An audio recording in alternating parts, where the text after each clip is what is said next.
ನನ್ನ ಆತ್ಮೀಯ ವಿದ್ಯಾರ್ಥಿಗಳಿಗೆ ನಮಸ್ಕಾರಗಳನ್ನು ತಿಳಿಸ್ತಾ, ಪ್ರೀತಿಯ ವಿದ್ಯಾರ್ಥಿಗಳೇ, ನಾವು ಕಳೆದ 2 ತರಗತಿಗಳಲ್ಲಿ ವಸತಿ ಶಾಲೆಗಳ ಪ್ರವೇಶ ಪರೀಕ್ಷೆಯ ಕನ್ನಡ ವಿಷಯಕ್ಕೆ ಸಂಬಂಧಪಟ್ಟಂತ ಪ್ರಶ್ನೆಗಳನ್ನು ಕುರಿತು ಚರ್ಚೆಯನ್ನು ಮಾಡ್ತಾ ಬಂದಿದ್ವಿ. ಅದೇ ರೀತಿಯಾಗಿ ಈ ಒಂದು ತರಗತಿಯಲ್ಲೂ ಕೂಡ ನಾವು ಅದರ ಮುಂದುವರಿದ ಭಾಗವನ್ನಾಗಿ ಮತ್ತೊಂದಿಷ್ಟು ಪ್ರಶ್ನೆ ಪತ್ರಿಕೆಗಳ ಒಂದು ಚರ್ಚೆಯನ್ನ ಮಾಡ್ತಾ ಬರೋಣ. ಅದಕ್ಕೂ ಮುಂಚೆ ಇಂಥ ಒಂದು ಉಪಯುಕ್ತಕಾರಿ ತರಗತಿಗಳಿಗಾಗಿ ನಮ್ಮ ಸಾಹಿತ್ಯ ಸಂಗಾತಿ ಅಂತಕ್ಕಂಥ ಯೂಟ್ಯೂಬ್ ಚಾನಲನ್ನ ಸಬ್ಸ್ಕ್ರೈಬ್ ಮಾಡ್ಕೊರಿ. ಯಾಕಂದ್ರೆ ಮುಂದೆ ಬರ್ತಕ್ಕಂಥ ಈ ರೀತಿ ಹಲವಾರು ಪರೀಕ್ಷೆಗಳ ಕುರಿತಾಗಿ ನಾವು ತರಗತಿಗಳನ್ನ ನಿಮಗೆ ಕೊಡ್ತಾ ಹೋಗ್ತೀವಿ. ಅದಕ್ಕಾಗಿ ದಯವಿಟ್ಟು ಸಬ್ಸ್ಕ್ರೈಬ್ ಮಾಡ್ಕೊಡ್ರಿ ಅಂತ ಹೇಳ್ತಾ ಇವತ್ತಿನ ಈ ಒಂದು ಪ್ರಶ್ನೆ ಪತ್ರಿಕೆಯ ಚರ್ಚೆಯ ಒಂದು ತರಗತಿಯನ್ನ ಆರಂಭ ಮಾಡೋಣ. ಮೊದಲು ವಿದ್ಯಾರ್ಥಿಗಳೇ, ತಮಗೆಲ್ಲ ಗೊತ್ತಿರುವ ಹಾಗೆ 20 ಅಂಕಗಳಿಗೆ ಕನ್ನಡದಲ್ಲಿ 20 ಅಂಕಗಳನ್ನ ಪಡೆತಕ್ಕಂತ ಒಂದು ಸಾಧ್ಯತೆ ಈ ಒಂದು ವಿಷಯದಲ್ಲಿ ದಟ್ಟವಾಗಿರೋದ್ರಿಂದ ಯಾರೂ ಕೂಡ ನಿರ್ಲಕ್ಷ್ಯ ವಹಿಸದೆ ಚೆನ್ನಾಗಿ ಅಧ್ಯಯನ ಮಾಡಿ ಅಂತ ಹೇಳ್ತಾ ಇವತ್ತಿನ ತರಗತಿಯ ಮೊದಲನೇ ಪ್ರಶ್ನೆಯನ್ನು ನೋಡೋಣ. ಒಂದನೇ ಪ್ರಶ್ನೆ, ಮೈದೊಳೆ ಈ ಪದವನ್ನ ಬಿಡಿಸಿ ಬರೆದಾಗ, ಮೈದೊಳೆ ಅಂತಕ್ಕಂಥ ಪದವನ್ನ ಬಿಡಿಸಿ ಬರೆದಾಗ ಯಾವ ರೀತಿ ಬರಿಬಹುದು ಅಂತ ಕೇಳಕತ್ತಾರ.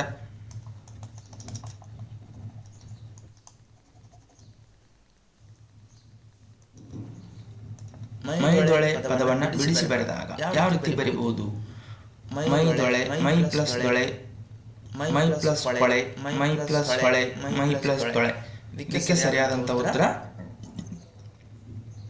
ಮೈ ಅದಿ ತೊಳೆ ಮೈ ದೊಳೆ. ಇದು ಯಾವ ಸಂಧಿಪ್ಪ ಅಂತಂದ್ರೆ ಆದೇಶ ಸಂಧಿ.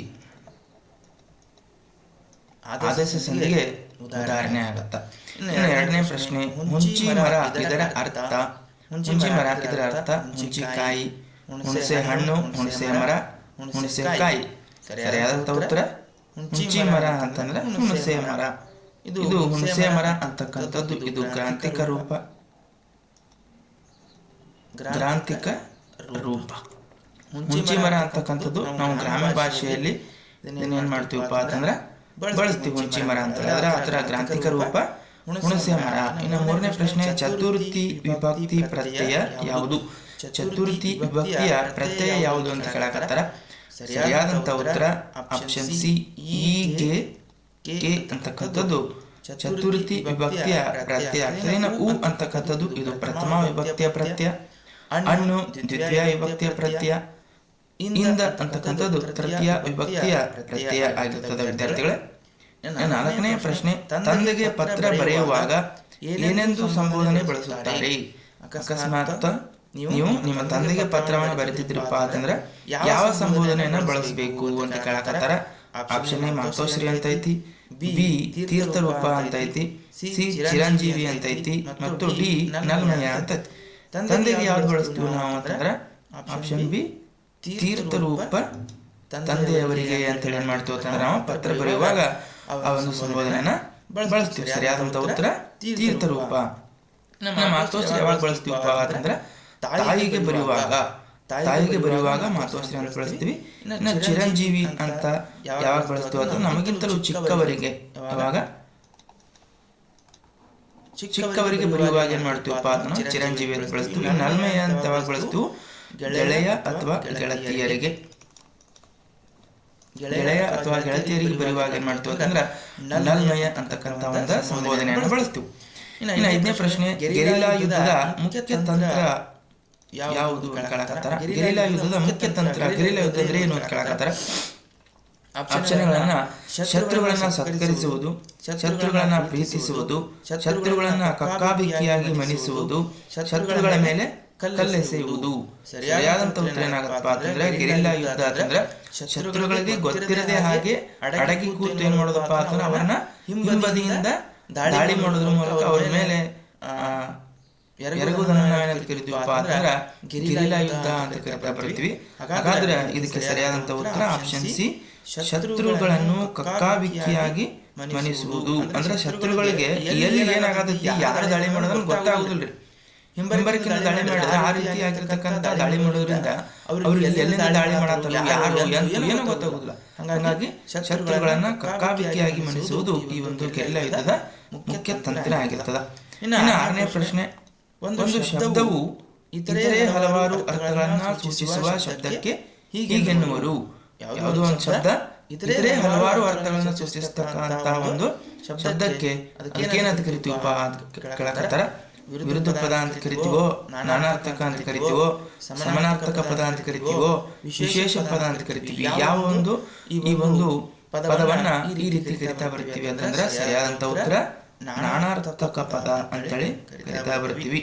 ಶಬ್ದ ಒಂದೇ ಇರ್ತದ, ಆದ್ರೆ ಅರ್ಥಗಳನ್ನ ಬೇರೆ ಬೇರೆ ರೀತಿಯಾಗಿರ್ತಕ್ಕಂಥ ಅರ್ಥಗಳನ್ನ ಕೊಡ್ತಿರ್ತದ. ಹಾಗಾಗಿ ನಾನಾರ್ಥಕಗಳೇನಾಗತ್ತಪ್ಪ ಅಂತಂದ್ರೆ ಸರಿಯಾದಂತ ಉತ್ತರ ಆಗುತ್ತ. ಇನ್ನು 7ನೇ ಪ್ರಶ್ನೆ, ಮಾಡಿದ್ದುನೋ ಮಹಾರಾಯ, ಇದರ ಅರ್ಥ ಏನು ಅಂತ ಕೇಳಾಕತ್ತಾರ.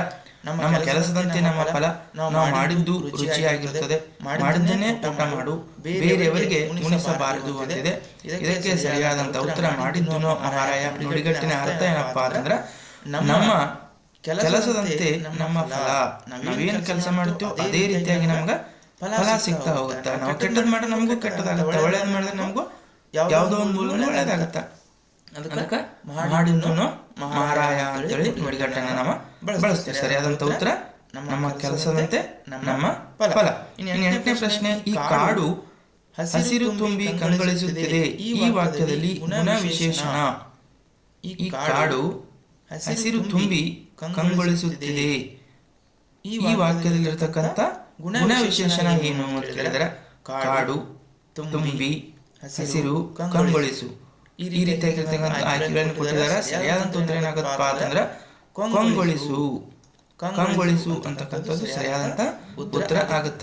ಕಾಡು ಯಾವ ರೀತಿ ಇತ್ತಪ್ಪ ಅಂತಂದ್ರೆ ಹಸಿರು ತುಂಬಿ ಕಂಗೊಳಿಸಾಕತ್ತೈತ, ಹೌದಾ? ಹಾಗಾಗಿ ಗುಣ ವಿಶೇಷಣ ಆಗತ್ತ.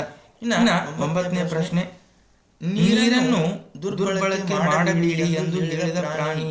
ಇದು ಕೂಡ ನಿಮ್ಮ ಪಠ್ಯದಲ್ಲಿರುವ ಪ್ರಶ್ನೆ ಆಗಿರೋದ್ರಿಂದ ನೀರನ್ನು ದುರ್ಬಳಕೆ ಮಾಡಬೇಡಿ ಅಂತ ಯಾವ ಪ್ರಾಣಿ ಹೇಳ್ತದಪ್ಪ ಅಂತ ಕೇಳಿದಾಗ ಇಲ್ಲಿ ಆಮೆ, ಕೋತಿ, ಕೋಳಿ, ಆನೆ ಅಂತೇಳಿ 4 ಆಯ್ಕೆಗಳನ್ನ ಕೊಟ್ಟಿದ್ದಾರೆ.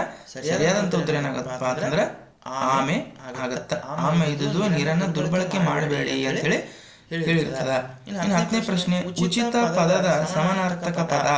ಉಚಿತ ಪದದ ಸಮಾನಾರ್ಥಕ ಪದವನ್ನ ತಿಳಿಸಿರಿ ಅಂತ ಹೇಳಕತ್ತಾರ.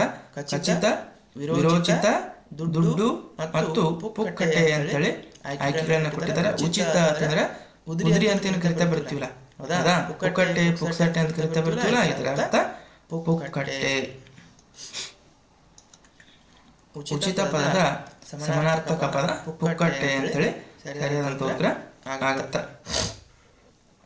ಇನ್ನು 11ನೇ ಪ್ರಶ್ನೆ, ಕ, ರ, ಶ, ಯ ಇವುಗಳಲ್ಲಿ ವರ್ಗೀಯ ವ್ಯಂಜನಾಕ್ಷರ ಯಾವುದು ಅಂತ ಕೇಳಕತ್ತಾರ. ವರ್ಗೀಯ ವ್ಯಂಜನ ಮತ್ತು ಅವರ್ಗೀಯ ವ್ಯಂಜನ ಅಂತೇಳಿ ವ್ಯಂಜನಗಳಲ್ಲಿ 2 ಪ್ರಕಾರಗಳನ್ನು ನೋಡ್ತೀವಿ ನಾವು.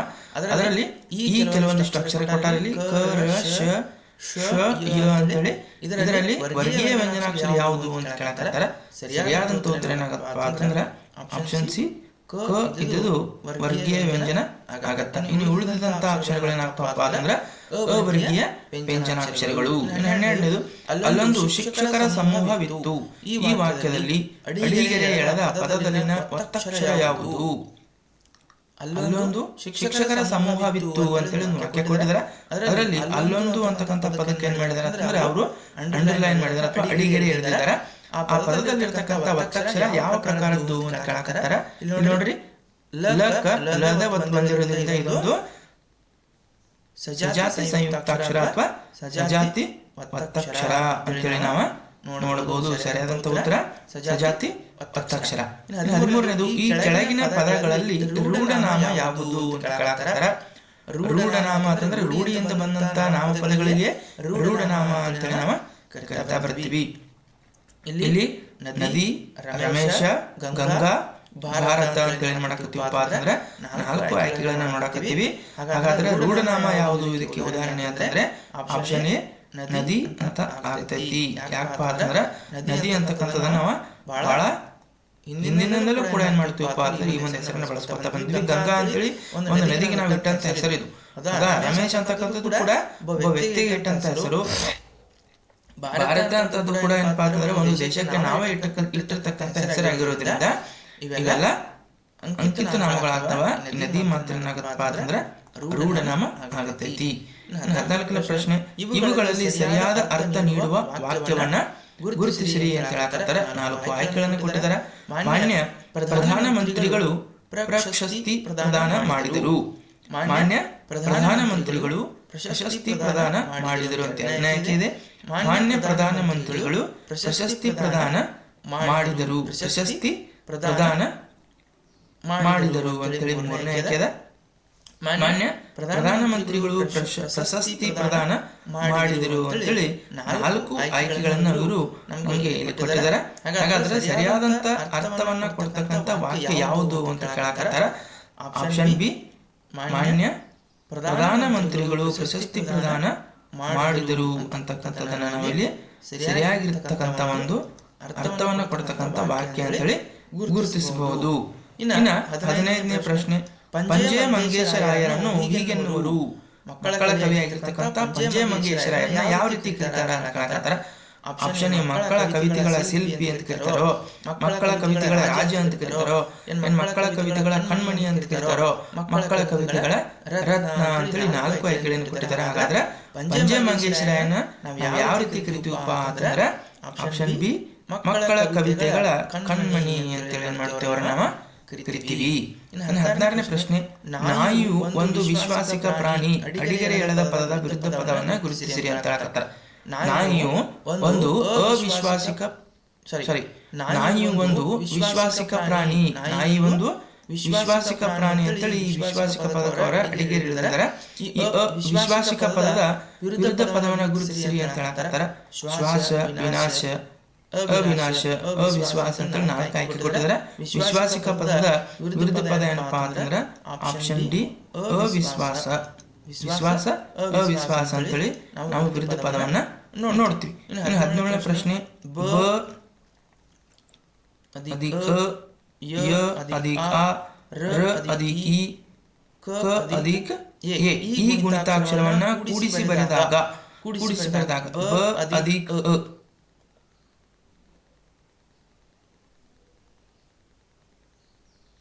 ಇದು ಆ ಆಗ್ಬೇಕಾಗಿತ್ತು, ಇಲ್ಲಿ ಸ್ವಲ್ಪ ಮಿಸ್ಟೇಕ್ ಆಗಿದೆ.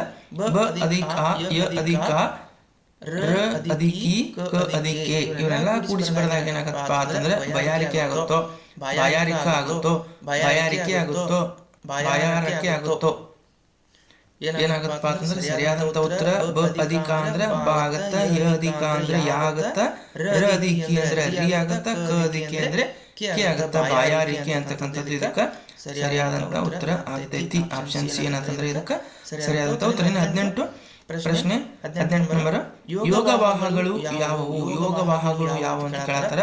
ಅನುಸ್ವರ ಮತ್ತು ವಿಸರ್ಗ ಅಂತಕ್ಕಂಥ 2 ಯೋಗವಾಹಗಳನ್ನು ನೋಡ್ತೀವಿ ನಾವು. ಅಂ ಆಹ ಅಂತ ಕೊಟ್ಟಿದ್ದಾರೆ, ಅಂ ಆಹ ಅಂತ ಕೊಟ್ಟಿದ್ದಾರೆ, ಆಹ ಅಂ ಕೊಟ್ಟಿದ್ದಾರೆ, ಅಂ ಆಹ ಅಂತ ಕೊಟ್ಟಿದ್ದಾರೆ.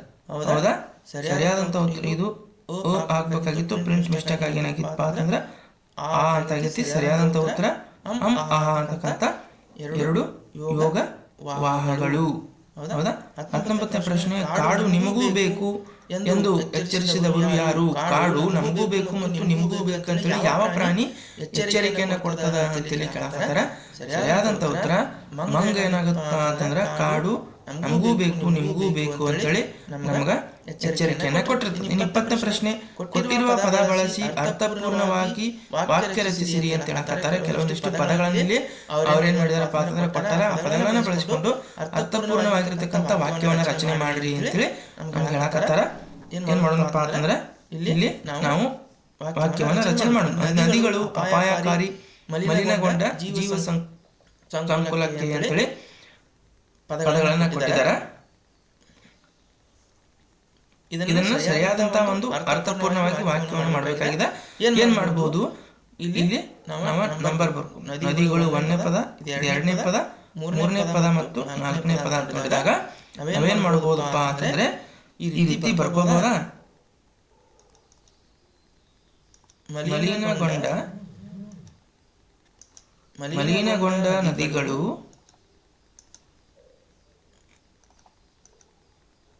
ಜೀವ ಸಂಕುಲಕ್ಕೆ ಅಪಾಯಕಾರಿ. ಈ ರೀತಿ ಬರಬಹುದಾ? ಮಲಿನಗೊಂಡ ನದಿಗಳು ಜೀವ ಸಂಕುಲಕ್ಕೆ ಅಪಾಯಕಾರಿ ಅಂತೇಳಿ ಏನ್ ಮಾಡಬಹುದಪ್ಪ ಅಂತಂದ್ರೆ ನಾವು ಈ ರೀತಿಯಾಗಿರ್ತಕ್ಕಂಥ ಒಂದು ಅರ್ಥಪೂರ್ಣವಾಗಿರ್ತಕ್ಕಂಥ ವಾಕ್ಯವನ್ನ ರಚನೆ ಮಾಡಬಹುದು. ಇಲ್ಲಿ ನಾವು ಈ ರೀತಿ ನೋಡಿದಾಗ ಇದು ಮಲಿನಗೊಂಡ ಅಂತಕ್ಕಂಥದ್ದು 3ನೇ ಪದ ಆಗೈತಿ, ನದಿಗಳು 1ನೇ ಪದ ಆಗೈತಿ, ಜೀವ ಸಂಕುಲಕ್ಕೆ 4ನೇದಾಗೈತಿ ಮತ್ತು ಇದು 2ನೇ ಪದ ಆಗೈತಿ. 3 1 4 2 ಎಲ್ಲಿ ಆಪ್ಷನ್ ಐತಿ ನೋಡ್ರಿ, ಅದೇ ಸರಿಯಾದಂತ ಉತ್ತರ ಆಗತ್ತ. 3 1 4 2 ಇದು ಸರಿಯಾದಂತ ಉತ್ತರ ಆಗತ್ತ. ಹೌದಾ? ಈ ರೀತಿ ಏನ್ ಮಾಡಬಹುದಪ್ಪ ಅಂತಂದ್ರೆ ವಾಕ್ಯವನ್ನ ರಚನೆ ಮಾಡಬಹುದು. ಇನ್ನ ಪತ್ರಿಕೆ 9 1ನೇ ಪ್ರಶ್ನೆ, ಮನುಷ್ಯರು ಯಾಕೆ ಹೀಗೆ ಮಾಡುತ್ತಾರೆ? ಸೂಕ್ತ ಲೇಖನ ಚಿಹ್ನೆ ಹಾಕಿರಿ. ಮನುಷ್ಯರು ಯಾಕೆ ಹೀಗೆ ಮಾಡ್ತಾರೋ ಅಂತೇನೆ ನಾವು ಒಂದು ವಾಕ್ಯ ನೋಡಾಕ್ತವಲ್ಲ, ಈ ವಾಕ್ಯದಲ್ಲಿ ಸೂಕ್ತವಾಗಿರ್ತಕ್ಕಂಥ ಲೇಖನ ಚಿಹ್ನೆ ಯಾವುದು ಅಂತ ಕೇಳಕತ್ತಾರ. ಸರಿಯಾದಂತ ಉತ್ತರ ಇದು ಪ್ರಶ್ನಾರ್ಥಕ ವಾಕ್ಯ ಆಗಿರೋದ್ರಿಂದ ಸರಿಯಾದಂತ ಉತ್ತರ ಆಪ್ಷನ್ 3 ಏನಾಗತ್ತಪ್ಪ ಅಂತಂದ್ರೆ ಪ್ರಶ್ನಾರ್ಥಕ ಚಿಹ್ನೆಯನ್ನ ನಾವಿಲ್ಲಿ ಬಳಸಬೇಕಾಗ್ತದ. ಇನ್ನು 2ನೇ ಪ್ರಶ್ನೆ, ರಾಜು ತಂದೆಗೆ ಪತ್ರ ಬರೆದನು. ಅಡಿಗೆರೆ ಎಳೆದ ಪದದ ಸಮಾನಾರ್ಥಕ ಪದವನ್ನ ತಿಳಿಸಿರಿ ಅಂತ ಹೇಳಕತ್ತಾರ. ಪತ್ರ ಅಂತಕ್ಕಂಥ ಪದಕ್ಕೆ ಅವರು ಅಡಿಗೆರೆಯನ್ನ ಎಳೆದಿದ್ದಾರೆ. ಪತ್ರ ಪದದ ಸಮಾನಾರ್ಥಕ ಪದವನ್ನು ತಿಳಿಸಿರಿ ಅಂತ ಹೇಳಿದರೆ ಹಾಳೆ, ಪುತ್ರ, ಓಲೆ, ಪತ್ರಿ ಅಂತಿದೆ. ಸರಿಯಾದಂತ ಉತ್ತರ ಓಲೆ. ಹೌದಾ? ಓಲೆ ಅಂತೇಳಿ ನಾವು ಇಲ್ಲಿ ನೋಡಬಹುದು. ಇನ್ನ ಒಂದು ಜನಪ್ರಿಯ ನ್ಯಾಯಾಲಯ ಯಾವುದು? ಒಂದು ಜನಪ್ರಿಯ ನ್ಯಾಯಾಲಯ ಯಾವುದು ಅಂತ ಕೇಳಕತ್ತಾರ. ಮಲ್ಲಜ್ಜಿ ಮಳಿಗೆ, ಮಲ್ಲಜ್ಜನ ಮಳಿಗೆ, ಮಲ್ಲಮ್ಮನ ಮಳಿಗೆ, ಮಲ್ಲಯ್ಯನ ಮಳಿಗೆ ಅಂತ ಕೊಟ್ಟಿದ್ದಾರೆ. ಸರಿಯಾದಂತ ಉತ್ತರ ಆಪ್ಷನ್ 1 ಮಲ್ಲಜ್ಜಿಯ ಮಳಿಗೆ ಏನಾಗತ್ತಪ್ಪ ಅಂತಂದ್ರೆ ಸರಿಯಾದಂತ ಉತ್ತರ ಆಗತ್ತ. ಆ ಊರಿನ ಜನರಿಗೆ ಮಲ್ಲಜ್ಜಿಯ ಮಳಿಗೆ ಒಂದು ಜನಪ್ರಿಯ ನ್ಯಾಯಾಲಯ ಇದ್ದಂತೆ ಕಂಡಿತ್ತು. ಇನ್ನ ಸರ್ ಗುರುನಾಥ್ ಅವರು ಜನಿಸಿದ ಊರು ಯಾವುದು ಅಂತ ಕೇಳಕತ್ತಾರ. ಕರಿಗನೂರು, ಮಾಲೂರು, ಆಲೂರು ಮತ್ತು ಬೇವೂರು ಅಂತ ಕೇಳಕತ್ತಾರ. ಸರಿಯಾದಂತ ಉತ್ತರ ಬೇವೂರು, ಬಾಗಲಕೋಟೆ ಜಿಲ್ಲೆಯ ಬೇವೂರು ಅಂತಕ್ಕಂಥ ಊರಿನಲ್ಲಿ ಅವ್ರು ಏನ್ ಮಾಡಿರ್ತಾರಪ್ಪ ಅಂತಂದ್ರೆ ಜನಿಸಿರ್ತಾರ. ಇನ್ನು 5ನೇ ಪ್ರಶ್ನೆ, ಮಗು ಈ ಪದದ ಬಹುವಚನ ರೂಪ. ಮಗು ಈ ಪದದ ಬಹುವಚನ ರೂಪ ಆಪ್ಷನ್ ಎ ಮಕ್ಕಳು. ಇದಕ್ಕೇನಾಗತ್ತಪ್ಪ ಅಂತಂದ್ರೆ ಸರಿಯಾದಂತ ಉತ್ತರ ಆಗತ್ತ. ಇನ್ನು 6ನೇ ಪ್ರಶ್ನೆ, ಸೀತಾಫಲ ತಿಂದಳು. ಈ ವಾಕ್ಯದಲ್ಲಿ ಇರುವ ಕಾಲ ಯಾವುದು? ಸೀತಾಫಲ ತಿಂದಳ, ಕಾಲ ತಿಂದು ಮುಗಿಸಿದಳ, ಹಾಗಾಗಿ ಯಾವ ಕಾಲ ಆಗತ್ತಪ್ಪ? ಭೂತಕಾಲ. ಸರಿಯಾದಂತ ಉತ್ತರ ಭೂತಕಾಲ ಆಗ್ತತಿ. ಇನ್ನು 7ನೇ ಪ್ರಶ್ನೆ, ರಾವಣನು ಆಗ್ಬೇಕು. ರಾವಣನು ಸೀತೆಯ ದೆಸೆಯಿಂದ ಕೊಲ್ಲಲ್ಪಟ್ಟನು. ಅಡಿಗೆರೆ ಎಳೆದ ಪದದ ವಿಭಕ್ತಿ ಪ್ರತ್ಯಯ. ದೆಸೆಯಿಂದ ಅಂತಕ್ಕಂಥ ಪದಕ್ಕ ಅಡಿಗೆರೆ ಎಳೆದರೆ ಈ ಪದದಲ್ಲಿರ್ತಕ್ಕಂಥ ವಿಭಕ್ತಿ ಪ್ರತ್ಯಯ ಅಂದ್ರೆ ಯಾವ ಒಂದು ವಿಭಕ್ತಿಯ ಪ್ರತ್ಯಯದಲ್ಲಿ ಕೇಳಕತ್ತಾರ. ಸಪ್ತಮಿ, ಷಷ್ಠಿ, ಪಂಚಮಿ, ಚತುರ್ಥಿ ಅಂತ ಕೊಟ್ಟಿದ್ದಾರೆ. ಸರಿಯಾದಂತ ಉತ್ತರ ಏನಾಗತ್ತಪ್ಪ ಅಂತಂದ್ರೆ ಪಂಚಮಿ ಆಗತ್ತ. ಪಂಚಮಿ ದೆಸೆಯಿಂದ ಅಂತಕ್ಕಂಥದ್ದು ಸರಿಯಾದಂತ ಉತ್ತರ. ಇನ್ನು 8ನೇ ಪ್ರಶ್ನೆ, ಆಶೀರ್ವಾದ ಪದದ ಅರ್ಥ. ಆಶೀರ್ವಾದ ಪದದ ಅರ್ಥ ಏನು ಅಂತ ಕೇಳಕತ್ತಾರ.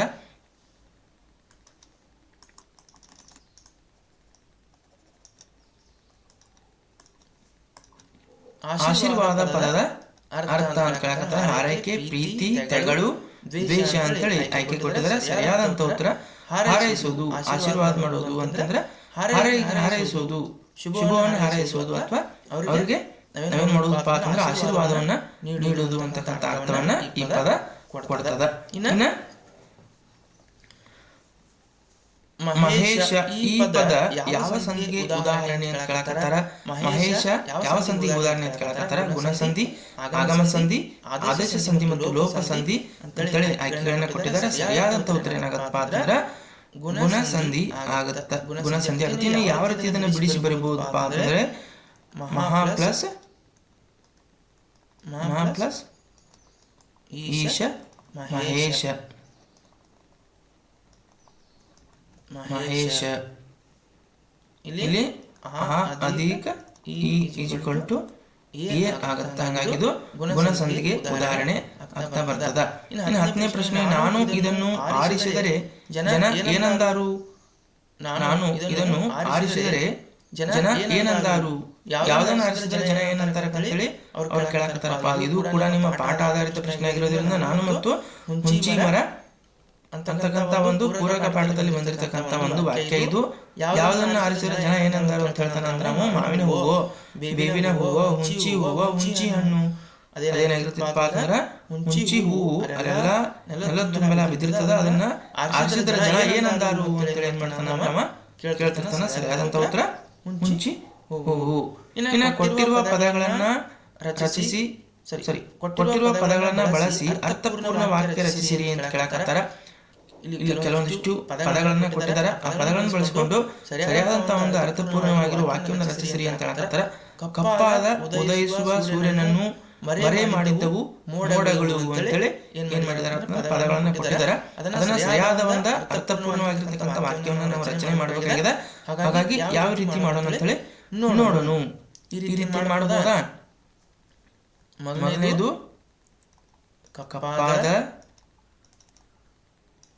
ಕಪ್ಪಾದ ಮೋಡಗಳು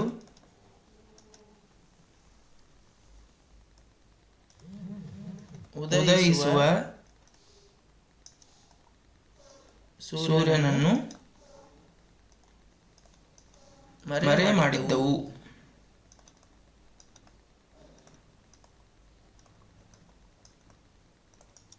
ಈ ರೀತಿ ಏನ್ ಮಾಡಬಹುದು ಅಂದ್ರೆ ನಾವು ಈ ಪದಗಳನ್ನು ಬಳಸಿಕೊಂಡು ಅರ್ಥಪೂರ್ಣವಾಗಿರ್ತಕ್ಕಂಥ ವಾಕ್ಯವನ್ನ ನಾವು ರಚನೆಯನ್ನ ಮಾಡಬಹುದು. ಕಪ್ಪಾದ ಮೋಡಗಳು ಉದಯಿಸುವ ಸೂರ್ಯನನ್ನ ಮರೆ ಮಾಡಿದ್ದವು. ಕಪ್ಪಾದ ಅಂತಕ್ಕಂಥ ಇದು ಒಂದನೇ ಪದ ಆಗೈತಿ. ಮೋಡಗಳು ಅಂತಕ್ಕಂಥದ್ದು ನಾಲ್ಕನೇದಾಗ್ಯದ. ಉದಯಿಸುವ ಸೂರ್ಯನನ್ನು ಅಂತಕ್ಕಂಥದ್ದು ಇದು ಎರಡನೇ ಪದ ಆಗಿದೆ. ಮರೆ ಮಾಡಿದ್ದವು ಅಂತಕ್ಕಂಥದ್ದು ಇದು ಮೂರನೇ ಪದ ಆಗಿದೆ. 1, 4, 2, 3 ಇರ್ತಕ್ಕಂಥ ಆಪ್ಷನ್.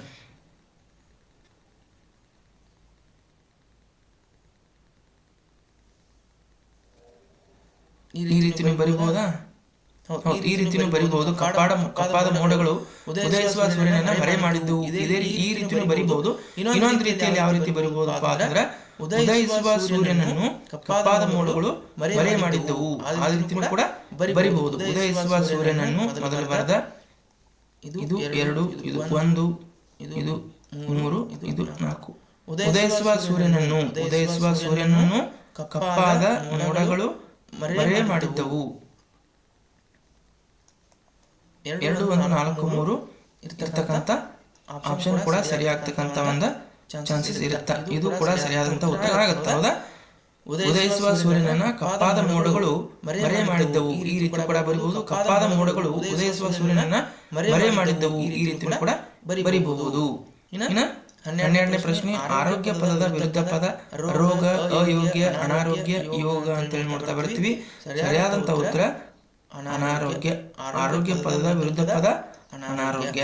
ಇನ್ನು 13ನೇ ಪ್ರಶ್ನೆ, ಕ ಅಧಿಕ್ ಅ, ನ ಅಧಿಕ್ ನ ಅಧಿಕ್ ಇ, ರ ಅಧಿಕ್ ಉ, ಈ ಗುಣಿತಾಕ್ಷರವನ್ನ ಕೂಡಿಸಿ ಬರೆದಾಗ ಏನಾಗತ್ತ ಅಂತ ಕೇಳಕತ್ತಾರ. ಕ ಅಧಿಕ್ ಇಕ್ವಲ್ ಟು ಕ ಆಗತ್ತ. ಹೌದಾ? ಕ ಆಗತ್ತ. ನ ಅಧಿಕ್ ನ ಅಧಿಕ್ ಇ ಅಂದ್ರೆ 2 ಸಲ ನೀ ಬಳಸಿರ ಅಂದ್ರೆ ಅಲ್ಲಿ ಒತ್ತಕ್ಷರ ಇರ್ತದ. ನೀ ದೊಡ್ಡ ಈ ಬಳಸಿರೋದ್ರಿಂದ ಅಲ್ಲಿ ದೀರ್ಘ ಕೂಡ ಇರುತ್ತ. ಕಣ್ಣೀರ ಅಧಿಕ್ ಉ ಅಂದ್ರೆ ಕಣ್ಣೀರು ಅಂತಕ್ಕಂಥದ್ದು ಸರಿಯಾದಂತ ಉತ್ತರ ಆಗುತ್ತೆ. ಆಪ್ಷನ್ ಎ ಸರಿಯಾದಂತ ಉತ್ತರ. 14ನೇ ಪ್ರಶ್ನೆ, ಪುರಂದರ ವಿಠಲ ಯಾರ ಅಂಕಿತ ನಾಮ? ಪುರಂದರ ವಿಠಲ ಅಂತಕ್ಕಂಥದ್ದು ಯಾರ ಅಂಕಿತ ನಾಮ ಅಂತ ಕೇಳಕತ್ತಾರ. ಕನಕದಾಸರದೋ, ಬಸವಣ್ಣನವರದೋ, ಪುರಂದರದಾಸರದೋ, ಅಕ್ಕ ಮಹಾದೇವಿ ಅವರದೋ ಅಂತ ಕೇಳಕತ್ತಾರ. ಸರಿಯಾದಂತ ಉತ್ತರ ಪುರಂದರ ದಾಸರ ಅಂಕಿತ ನಾಮ ಪುರಂದರ ವಿಠಲ. 15ನೇ ಪ್ರಶ್ನೆ, ಸ್ವಾತಂತ್ರ್ಯದ ಹಣತೆ ಪದ್ಯವನ್ನ ಬರೆದವರು ಯಾರು? ಸ್ವಾತಂತ್ರ್ಯ ಹಣತೆ ಪದ್ಯವನ್ನ ಬರೆದವರು ಅಂಬಿಗರ ಚೌಡಯ್ಯನೋ, ದರಾ ಬೇಂದ್ರೆನೋ, ಕೆ.ಎಸ್. ನಿಸಾರ್ ಅಹಮದೋ, ಚಂದ್ರಶೇಖರ್ ಪಾಟೀಲ್. ಸರಿಯಾದಂತ ಉತ್ತರ ಕೆ.ಎಸ್. ನಿಸಾರ್ ಅಹಮದ್. ಕೆ.ಎಸ್. ನಿಸಾರ್ ಅಹಮದ್ ಅವ್ರು ಏನ್ ಮಾಡ್ತಾರ ಅಂತಂದ್ರೆ ಈ ಸ್ವತಂತ್ರ ಹಣತೆ ಅಂತಕ್ಕಂಥ ಪದ್ಯವನ್ನ ಬರೆದಿರ್ತಾರೆ. 16ನೇ ಪ್ರಶ್ನೆ, ಬಡತನಕ್ಕೆ ಉಂಬುವ ಚಿಂತೆ ಡ್ಯಾಶ್ ಉಳುವ ಚಿಂತೆ ಅಂತೆ ಕೇಳಿದರ ಇಲ್ಲಿ ಬಿಟ್ಟ ಸ್ಥಳವನ್ನು ತುಂಬಬೇಕಾಗಿದೆ. ಬಡತನಕ್ಕೆ ಉಂಬುವ ಚಿಂತೆ ಮುಂದಿನ ಒಂದು ಪದವನ್ನ ನಾವು ತುಂಬಬೇಕಾಗಿದೆ. ಹೌದಾ? ಇಡಲಾರೆ, ಉಣಲಾರೆ, ಉಡಲಾರದೆ, ಬೇಡಾದರೆ. ಬಡತನಕ್ಕೆ ಉಂಬುವ ಚಿಂತೆ, ಉಣಲಾರದೆ ಉಡುವ ಚಿಂತೆ. ಹಾಗಾದ್ರೆ ಸರಿಯಾದಂತ ಉತ್ತರ ಉಣಲಾರೆ ಅಂತಕ್ಕಂಥದ್ದು ಸರಿಯಾದಂತ ಉತ್ತರ ಆಗುತ್ತೆ. ಇನ್ನು 17ನೇ ಪ್ರಶ್ನೆ, ಪುತಳಿಬಾಯಿಯವರು ಗಾಂಧೀಜಿ ಅವರನ್ನ ಈ ಹೆಸರಿನಿಂದ ಕರೆಯುತ್ತಿದ್ದರು.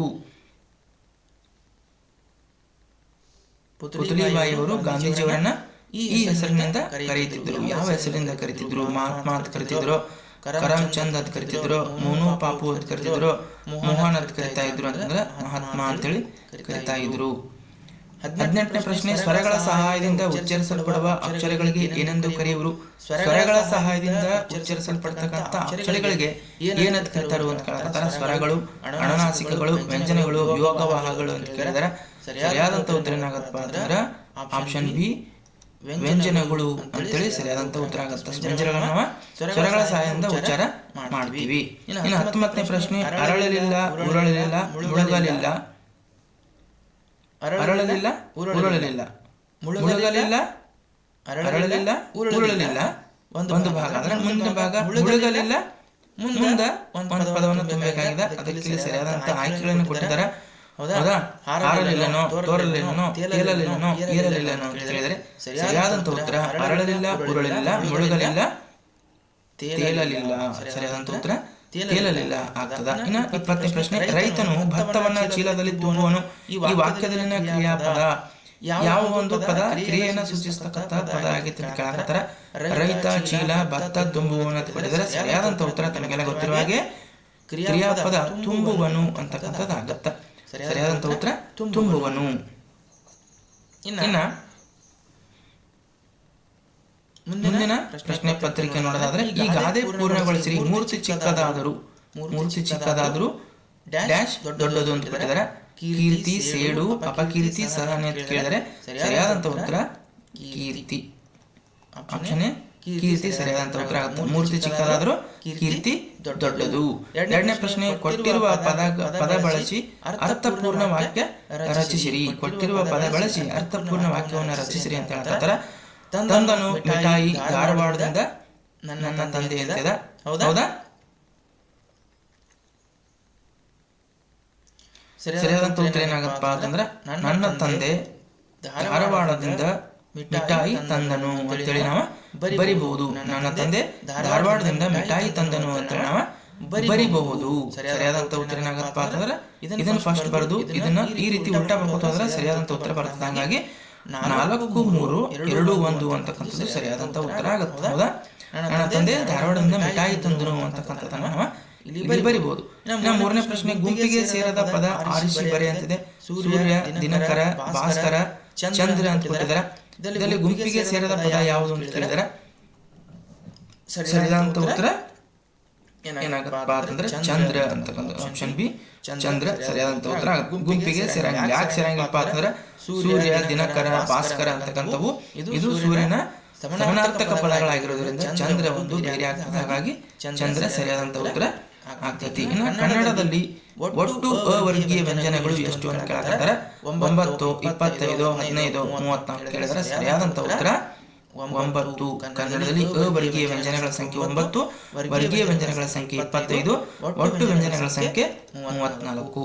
ಇನ್ನ 5ನೇ ಪ್ರಶ್ನೆ, ರ ಅಧಿಕ ಆ, ಜ ಅಧಿಕ ಧ ಅಧಿಕ ನ ಅಧಿಕ ಈ ಗುಣಿತಾಕ್ಷರನ ಕೂಡಿಸಿ ಬರೆದಾಗ ಯಾವ ಪದ ಆಗತ್ತಪ್ಪ ಅಂತ ಕೇಳತ್ತಾರ. ರ ಅಧಿಕ ಆ ಅಂತಂದ್ರೆ ರ ಆಗತ್ತ. ಜ ಅಧಿಕ ಅ ಅಂದ್ರೆ ಜ ಆಗತ್ತ. ಧ ಅಧಿಕ ಆ ಅಂದ್ರೆ ದ ಆಗತ್ತ. ನ ಅಧಿಕಿ ಅಂದ್ರೆ ನಿ. ರಾಜಧಾನಿ, ರಾಜಧಾನಿ, ರಾಜಧಾನಿ, ರಾಜಧಾನಿ, ರಾಜಧಾನಿ ಸರಿಯಾದಂತ ಉತ್ತರ ಏನಾಗತ್ತಪ್ಪ ಅಂತಂದ್ರೆ ಆಪ್ಷನ್ ಬಿ ರಾಜಧಾನಿ. ತಮ್ಮ ಈ ಪದವನ್ನ ವಚನ ಬದಲಿಸಿದಾಗ, ತಮ್ಮ ಅಂತಕ್ಕಂಥ ಪದವನ್ನ ವಚನ ಬದಲಿಸಿದಾಗ ಯಾವ ರೀತಿ ಆಗುತ್ತೆ? ಏಕವಚನದಲ್ಲಿ ಬಹುವಚನ ಬರೀ ತಮ್ಮಗಳು ಆಗುತ್ತೋ, ತಮ್ಮವರು, ತಮ್ಮಂದಿರು ಆಗುತ್ತೋ, ತಮಗೆ ಆಗುತ್ತೋ ಅಂತ ಹೇಳಿದರೆ ಸರಿಯಾದಂತ ಉತ್ತರ ತಮ್ಮಂದಿರು. ಅಣ್ಣ, ಅಣ್ಣಂದಿರು, ತಾಯಿಯಂದಿರು, ಅಕ್ಕಂದಿರು ಅಂತೇಳಿ ನಮ್ಮಂದಿರು ಅಂತಕ್ಕಂಥ ಒಂದು ಪ್ರತ್ಯಯವನ್ನು ಬಳಸ್ತೀವಿ. ಹಾಗಾಗಿ ಇದು ತಮ್ಮಂದಿರು ಸರಿಯಾದಂತ ಉತ್ತರ ಆಗುತ್ತೆ. 7ನೇ ಪ್ರಶ್ನೆ, ಭಜನೆಯ ಮಂದಿರಕ್ಕೆ ಒಬ್ಬ ಶರಣೆ ಬಂದಿದ್ದಳು. ಅಡಿಗೆರೆ ಹೇಳಿದ್ವಾ ಪದದ ಲಿಂಗ ಬದಲಿಸಿ ಅಂತ ಕೇಳಕತ್ತಾರ. ಶರಣೆ ಪದಕ್ಕೆ ನಡೆದರೆ ಅಂತಂದ್ರೆ ಅವರು ಅಡಿಗೆರೆ ನಡೆದರೆ ಅದರ ಲಿಂಗವನ್ನ ಬದಲಿಸಬೇಕಾಗಿದೆ.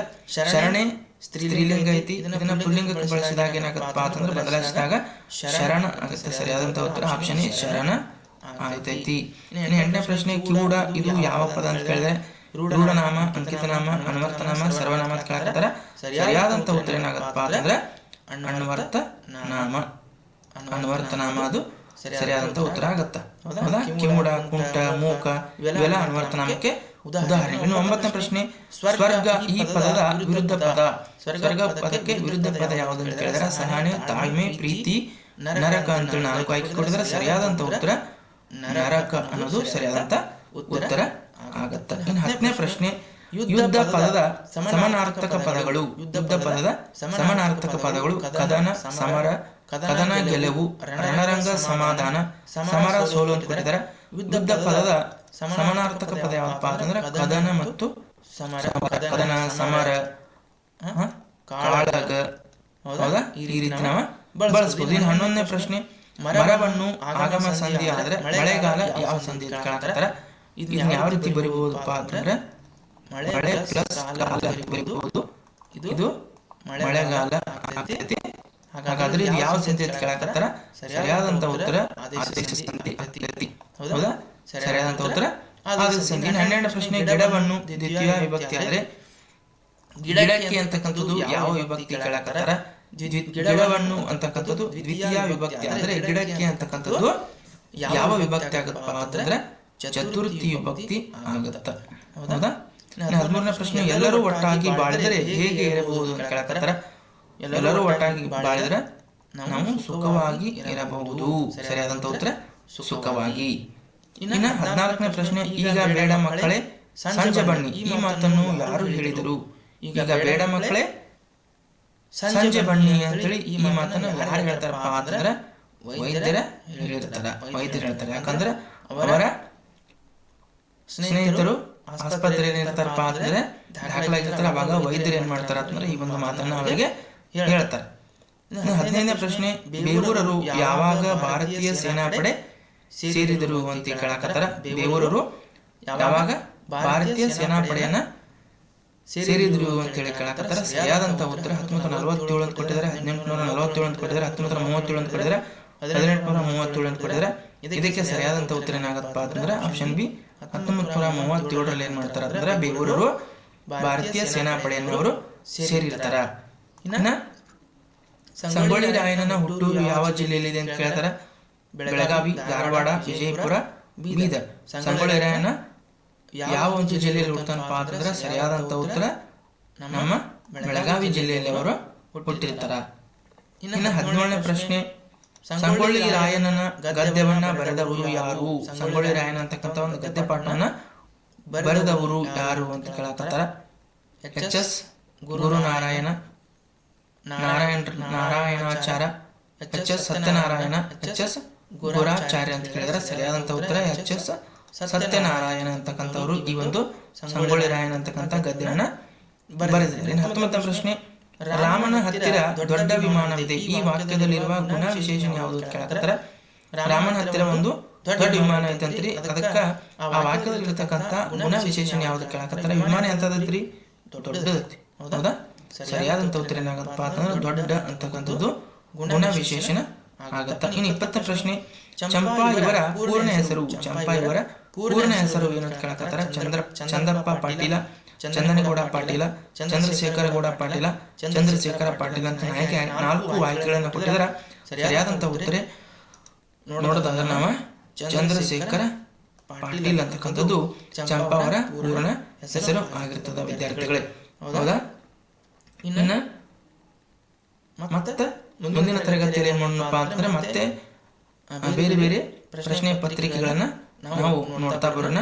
ಈ ಒಂದು ತರಗತಿಯಲ್ಲಿ ಇಷ್ಟು ಮಾಹಿತಿ ತಮಗೆ ಇಷ್ಟ ಆಗಿದೆ ಅಂತ ನಾನು ಭಾವಿಸ್ತೀನಿ.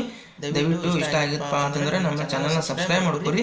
ಮತ್ತೆ ನಿಮ್ಗೆ ಏನಾಗತ್ತಪ್ಪ ಅಂತಂದ್ರೆ ಮುಂದಿನ ಪರೀಕ್ಷೆಗಳಿಗೂ ಕೂಡ ಇದೇ ರೀತಿಯಾಗಿರ್ತಕ್ಕಂಥ ತರಗತಿಗಳನ್ನ ನಾವು ಕೊಡ್ತಾ ಬರ್ತೀವಿ ಅಂತ ಹೇಳ್ತಾ ತರಗತಿಯನ್ನು ವೀಕ್ಷಿಸಿದ್ದಕ್ಕಾಗಿ ತಮಗೆಲ್ಲ ಧನ್ಯವಾದಗಳು.